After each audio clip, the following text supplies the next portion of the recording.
Well,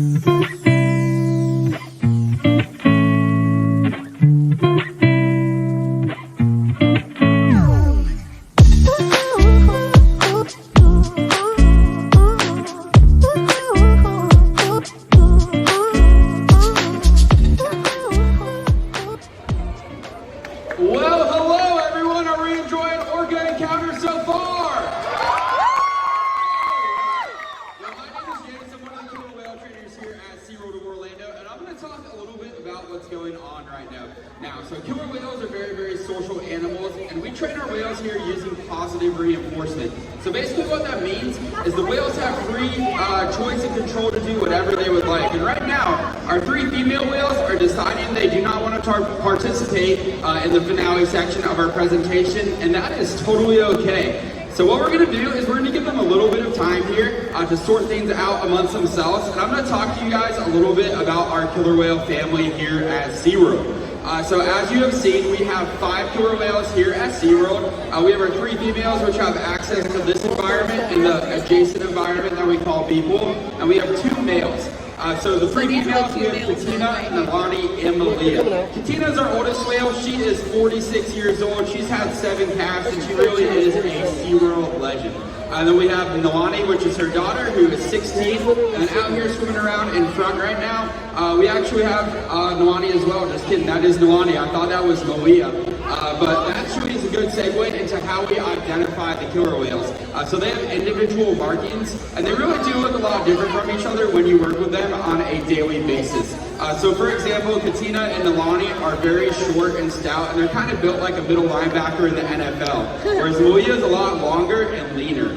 Additionally, their false eye patches, which are the white things on the side of their head, they're all come in all sorts of different shapes and sizes. So they can be really long and thin or very oval shaped. So that's a great way for us to be able to tell them apart as well. Additionally, we have our 2 males who did our opening segment of Orca Encounter, Trua and Makayo. Trua is actually our largest whale here at SeaWorld of Orlando. We actually just weighed him today, and he's tipping the scales at 7,937 pounds. Wow. Yeah, that sounds like a lot, right? But he's not done growing yet. So True is only 17 years old, and we typically see male killer whales grow into their mid-20s.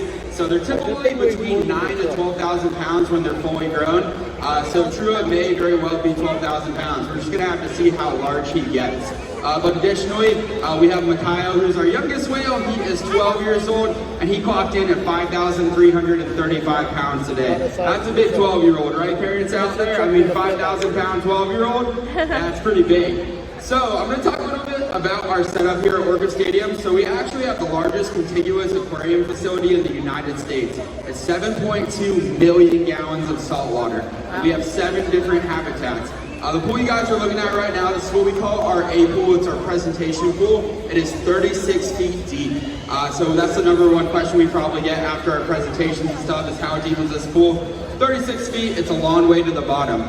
In addition to this pool, we have a series of other back pools. We have our big G pool that has our underwater viewing window.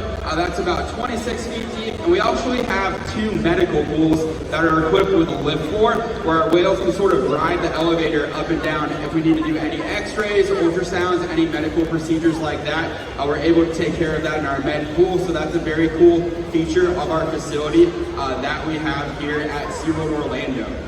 Additionally, we have a great team of animal trainers here, and people often wonder, what does it take to be an animal trainer? So you do have to have a 4-year college degree. Most people get a psychology or a zoology degree. You got to be a really good swimmer. How many of you out there saw Dolphin Adventures today? You guys see Dolphin Adventures today? All right, a lot of people out there. So that's actually the pool that our swim test takes place in. So imagine diving into one end of that pool, swimming across the whole pool underwater while holding your breath. That's what we have to do for our swim test. Additionally, you have to swim down to the bottom of that pool, which is about 26 feet deep. You got to do some push-ups. You got to dive into the pool. So you have to be a very coordinated swimmer. And also you have to have a lot of experience with animals. So I know there are probably a lot of aspiring marine biologists and such out there. The best advice we can give you is to get any animal experience that you can. So volunteering at your dog or cat shelter, volunteering at a zoo, lots of different things like that.